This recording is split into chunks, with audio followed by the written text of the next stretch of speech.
Generally, we don't get beverages. It's almost always like, I wouldn't say almost always, but often it's either a guest meal or it's a really decent, like, hot plate where they have Right. pork and chicken, you know? Yeah, yeah. Now we're getting into the nitty-gritty of what really counts. This is what the music It's business really really here, is, you but know? only now I you warmed up to the main topic. Yeah, I don't know if I've talked about this on with anyone on the podcast, but, I was a huge fan of this guy, Dave McKenna in Mhm. Boston, and when I got out of Berkeley, I wound up subbing in the summers for him at the Copley Plaza Mhm. and got to play with all my heroes. This guy, Herb Pomeroy, who played with Bird, who was a great, great trumpet player, and, Dick Johnson, who led the Artie Shaw Band, and, A lot.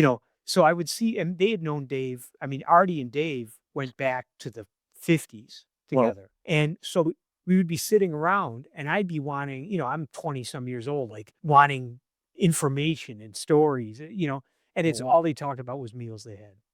You know what I mean? You'd say, "Oh, at diner in Westbury, Connecticut. Oh my god, the mashed potatoes were unbelievable." You yeah. know? Yeah. And Dave, Dave says, "Oh yeah, there's a place that they have a great white pizza. I'd play the gig just to get the pizza." You know? Mhm. And I'm sitting there going, "Oh, well, what about like what was it like when you met Art Tatum, Dave?" You know? "Oh yeah, nice guy. Yeah, stood on the side of the stage. He was nice." Uh